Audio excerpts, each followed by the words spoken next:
એક number item આવે અહીંયા આવો એટલે ખુશ જ થાવ એમ. ઓપન કરવાનો તો આ બધા અત્યારે અહીંયા જમાનો જેવો છે ખાવા પીવાનો. પણ આ કનુ કાકાના લીંબુ ગોટા ઘણા વર્ષોથી પ્રખ્યાત છે અને જ્યારે રાત પડતી હોય છે ત્યારે અહીંયા ભીડનો જમાવડો પણ એટલો થતો હોય છે.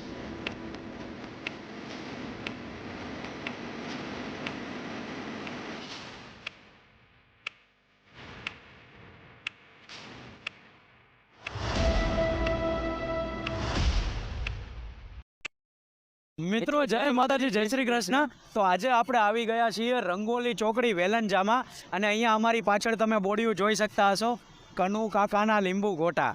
તમને હું જો વાત કરું મિત્રો તો અહીંયા ખૂબ જ સરસ મરચાના ભજીયા મળે છે, ગોટા મળે છે અને બીજી અવનવી આઇટમ્સ જે છે જે અહીંયા મળે છે. ઘણા બધા મિત્રોએ આપણને કીધું હતું કે અહીંયા ખૂબ જ સરસ વસ્તુ વેચાય છે, એક વખત તમે આવો અને ખૂબ જ પ્રખ્યાત છે. તો આજે આપણે આવી ચૂક્યા છીએ. હવે ચાલો આપણે તેમની શોપની વિઝિટ કરીએ. ઓપન કરવાનો તો આ બધા અત્યારે અહીંયા જમાનો જેવો છે ખાવા પીવાનો. નહીં, પેલું એનું મારા બનાવી અહીંયા ચાલુ જ હતું. એ પોતે કનુભાઈ ભરેલા મરચાં અને લીંબુ ગોટા, બરાબર, ને રસાળુની પૂરી.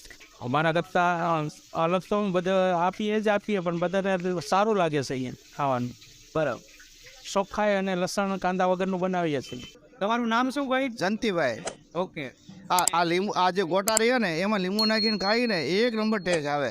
અને કેટલા સમયથી આવો? આ 4 વર્ષથી અહીં આવી છે, બહુ મજા આવે ખાવાની, એક નંબર ટેસ્ટ આવે. હું આવે છે અહીંયા?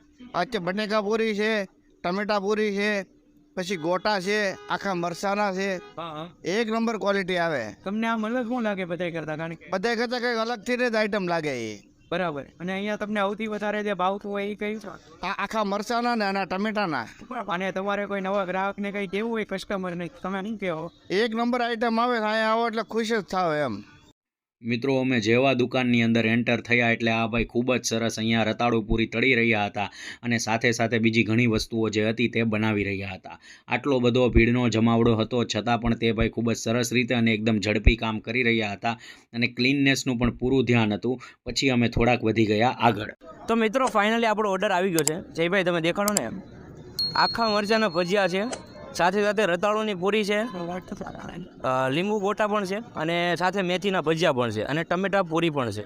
તો આપણે તમે જોઈ શકો છો આની સાથે આપણને લીંબુ પણ મળે છે, વધારે આપણે કાટું ખાવું હોય તો, અને સાથે કાંદા બી એટલા મળે છે. હવે આપણે આનો ટેસ્ટ કરવાના છે અને સારો ટેસ્ટ છે આનો, એટલે એકવાર જરૂરથી તમે ટ્રાય કરજો.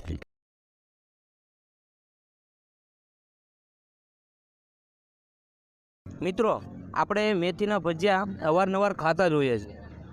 હવે આપણે એનો ટેસ્ટ કરીએ છીએ.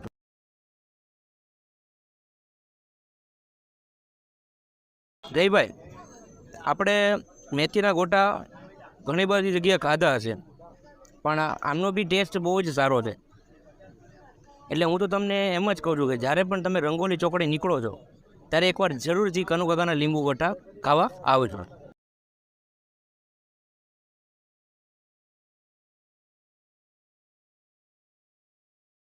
તો મિત્રો ફાઇનલી આપણો ઓર્ડર જે છે આવી ગયો છે. અહીંયા આપણી પાસે મરચાના ભજીયા છે, લીંબુ ગોટા છે, મેથીના ગોટા છે અને ખૂબ જ સરસ અહીંયા ઓર્ડર આપણો તૈયાર કરીને આવ્યો છે. થોડાક નજીક લાવજો જતીનભાઈ. તમે મિત્રો જોઈ શકો છો કે કેટલી ક્વોન્ટિટીમાં બધી વસ્તુ આપી છે. અહીંયાની મેઇન ખાસિયત એ પણ છે કે તમે આટલી વસ્તુ તો મંગાવી, પરંતુ પછી તમારે કોઈ એક્સ્ટ્રા લીંબુ જોઈએ છે, કાંદા જોઈએ છે, એ પણ તમને અહીંયા મળી રહેશે. અને ખાસ વસ્તુ મારે તમને એ કહેવી છે, વેલંજા વિસ્તારની અંદર અથવા તો તમે સુરતમાં પણ જોઈ લેજો, આ લીંબુ ગોટા જે છે ને એ તમે બહુ રેયરલી જોયા હશે અથવા તમને મળતા પણ નહીં હોય કે આવું કોણ વેચે છે. પણ આ કનુ કાકાના લીંબુ ગોટા ઘણા વર્ષોથી પ્રખ્યાત છે અને જ્યારે રાત પડતી હોય છે ત્યારે અહીંયા ભીડનો જમાવડો પણ એટલો થતો હોય છે. આજે આપણા નસીબ સારા હતા કે આપણો તરત વારો જે હતો એ આવી ગયો. હવે થોડોક ટેસ્ટ કરી અને પછી હું તમને જણાવું કે અહીંયાનો જે ટેસ્ટ છે એ કસ્ટમર કહે છે એવો છે કે કંઈક ડિફરન્ટ છે. તો ચાલો આપણે ટેસ્ટ કરીએ.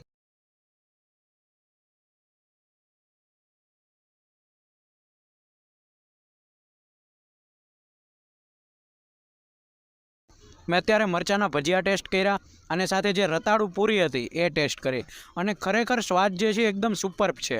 હવે જ્યારે હું રિવ્યૂ કરતો હોઉં અને હું તમને કહેતો હોઉં કે ટેસ્ટ આટલો સરસ છે તો તમને થતું હશે કે આ તો હવે અહીંયા આવેલા છે ને એમને બોલતા હશે, પરંતુ હું તમને જરૂરથી કહું છું, આપણા ડિસ્ક્રિપ્શનની અંદર મેપની પણ લિંક આપી દઈશ, એડ્રેસની પણ લિંક આપી દઈશ, અને ખૂબ જ સરસ તમે અહીંયા એક વખત આવજો તો તમને મોજ આવી જવાની છે. બીજી ખાસ વાત મને અહીંયાની એ લાગી કે જ્યારે અંદર અમે શૂટ કરેલું હતું તો તમે એક વખત જોજો કે એ લોકો કેવી રીતે બધી વસ્તુ બનાવતા હતા, અને ક્લીનનેસ છે એનું પૂરેપૂરું ધ્યાન રાખવામાં આવે છે.